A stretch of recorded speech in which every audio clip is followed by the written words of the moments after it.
जय श्री राधे।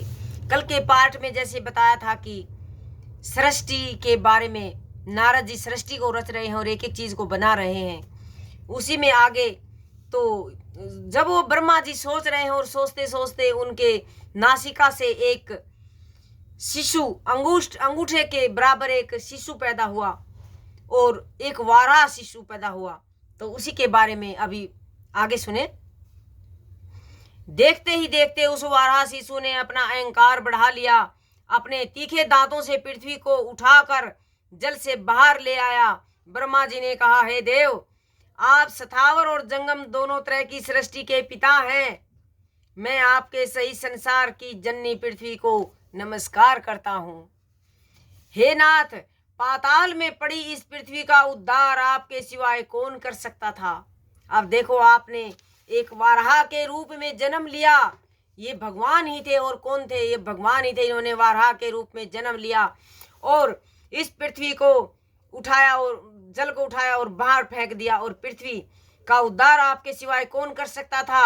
आपकी योग माया से यह समस्त संसार मोहित हो रहा है, इसलिए अनंत शक्ति और अचिंत्य रूप आपको बारंबार प्रणाम है। पृथ्वी को स्थान पाकर मनु ने प्रजा उत्पन्न की। उनकी एक पुत्री देहूति, मनु के एक पुत्री देहूति नाम की पुत्री हुई, जिसका विवाह उन्होंने कैद्रम नामक ऋषि से किया। एक पुत्री उत्पन्न हुई तो उन्होंने उसका विवाह देहूति के गर्भ से कपिल देव का जन्म हुआ। कपिल देव मुनि थे। कपिल देव का जन्म हुआ। कपिल देव ने अपनी माता को तत्व ज्ञान का उपदेश दिया। उनकी इच्छा देख तत्व ज्ञान का उपदेश उनकी इच्छा देख कर किया। कपिल देव जी बोले, हे माता, मन से ही आत्मा का बंधन और मोक्ष है। मन यदि विषयों में आसक्त है तो बंधन कारण होता है और भगवान में अनुरक्त होने पर मुक्ति का कारण बनता है।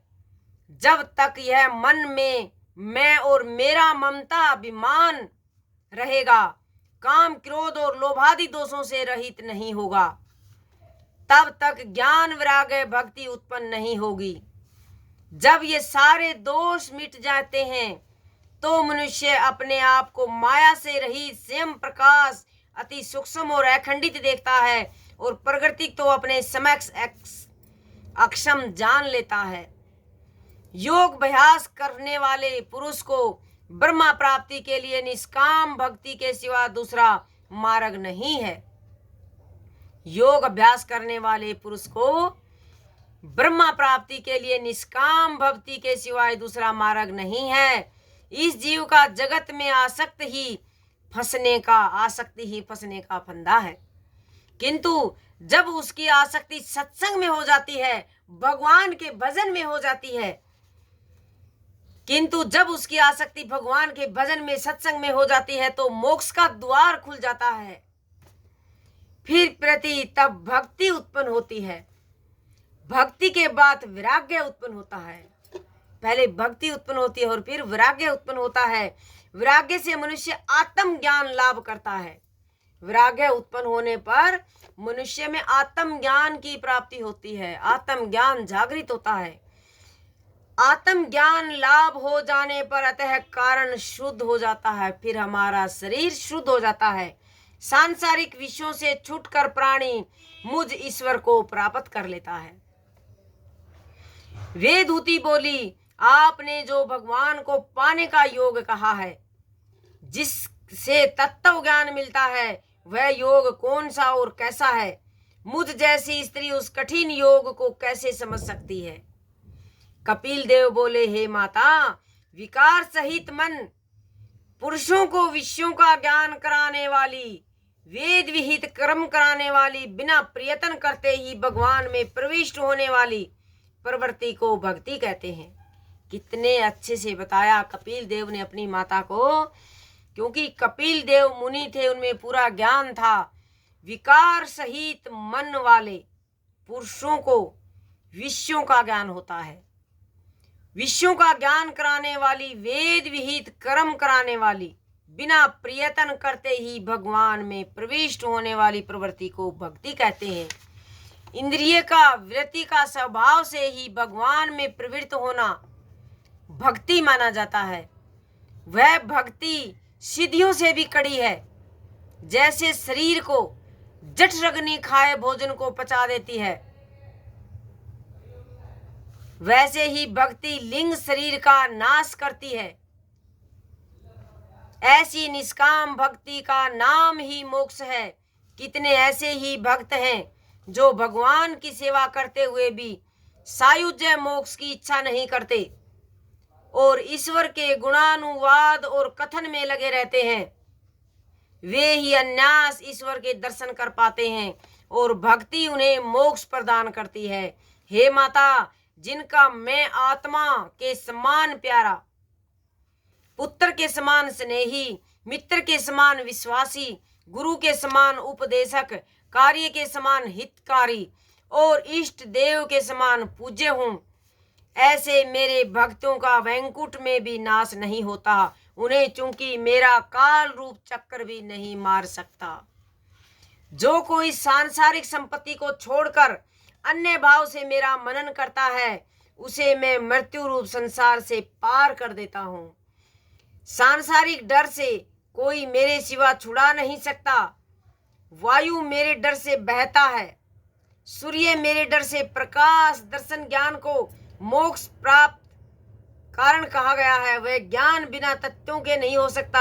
यह आत्मा ही पुरुष है, यह आत्मा ही पुरुष है जो अनादि है और निर्गुण माया से परे है, अंतर्यामी है, स्वयं प्रकाशमान है, जिससे यह जगत प्रकाशित होता है। जीव ईश्वर पुरुष के ही भेद हैं। पुरुष तो साक्षी मात्र है, इसलिए करता है। सर्वव्यापक इस पुरुष से त्रिगुणात्मक माया से अपने आप को स्वेच्छा से ढक रखा है। वह विराट पुरुष प्रकृति को अपने वश में रखकर प्रजा सृष्टि संहार के कारण है। जीव इसकी कारता है।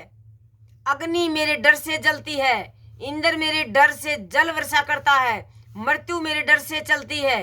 अतः बुद्धिमान पुरुष को अपनी कल्याण समझ मुझ पुरुषोत्तम की शरण में आना चाहिए। ये भगवान एक एक चीज को अच्छे से बता रहे हैं। तीनों भक्ति योग से मुझ में मन लगाकर और उस मन को मुझ में ही स्थिर रखें, इतना होना ही मोक्ष प्राप्ति का उपाय है। ईश्वर के अवतार कपिल मुनि आगे कहने लगे। ये कपिल मुनि समझा रहे, कपिल मुनि भी भगवान ही थे, कोई छोटी मोटी माया नहीं थी कपिल मुनि। हे माता, अब तुम्हें मैं तत्वों के अलग अलग लक्षण कहता हूँ, जिसे ज्ञान कर पुरुष माया के गुणों से छूट जाता है। हृदय के अज्ञान रूप गांठ को खोलने वाले आत्म रूप अकारण शक्ति से मोह पाकर अपने स्वरूप को भूल गया।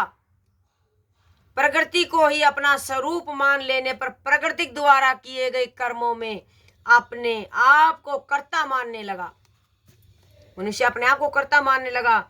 इसके कारण जीव को जन्म मरण रूपी बंधन और परतंत्रता प्राप्त होती है। 24 तत्वों को कार्य स्वरूप ब्रह्मा कहा जाता है। 5 भूत पृथ्वी जल अग्नि वायु आकाश, 5 तन मात्रा गंध रूप रस स्पर्श आदि, 10 इंद्रियां मन बुद्धि चित्त अहंकार आदि, अंतकरण के 4 भेद। इस प्रकार 5 5 10 4 तथा 4 मिलाकर सगुण ब्रह्म की 24 प्रकार की स्थिति तत्वज्ञानी लोग मानते हैं। काल को 25वां तत्व कहते हैं। हे माता, भक्ति 4 प्रकार की होती है, सात्विक राजसी तामसी और नवधा। सात्विक भक्ति में गंगा जल जैसी पवित्रता और मुक्त होने की इच्छा मात्र है। राजसी में स्त्री पुत्र धन संसारिक सुख प्राप्ति की इच्छा और तामसी में शत्रु को जीतना मारना मोहन आदि इच्छा। और नवधा भक्ति कामना रहित होती है। नवधा भक्ति ही सब में श्रेष्ठ और भगवान को प्रिय है। देह में स्थित पुरुष देह के गुण सुख दुख आदि लिप्त नहीं होता, क्योंकि पुरुष तो निर्वाकार निगुण है। जैसे जल में चंद्र की छाया स्थित चलायमान भासती है, वैसे ही पुरुष भी विकार युक्त भासता है। जब देह में स्थित पुरुष माया के वशीभूत होकर अहंकार के कारण मैं ही करता हूं ऐसा मान लेता है, तो देह के कर्मों के कारण सुख दुख भोगना पड़ता है। जैसे सपन में भय शोक आदि दुख होते हैं, किंतु जागृत अवस्था में वो ऐसा कुछ भी नहीं है। रात का सपना रात को ही खत्म हो जाता है। इसलिए जीव को चाहिए कि मुक्त ईश्वर के प्रायण हो जाएं। और ऐसे ही ये आज का प्रसंग यहीं पर विश्राम देते हैं और आगे कल के प्रसंग में सुनाएंगे। देखो प्रभु एक एक चीज को कितने अच्छे से बता रहे हैं कि सबसे पहले सृष्टि कहाँ से शुरू हुई और कैसे हुई। अगर आप इसको ध्यान से सुनोगे तो बहुत ज्यादा ज्ञान आता है। इसलिए सभी को प्रेम से राधे राधे।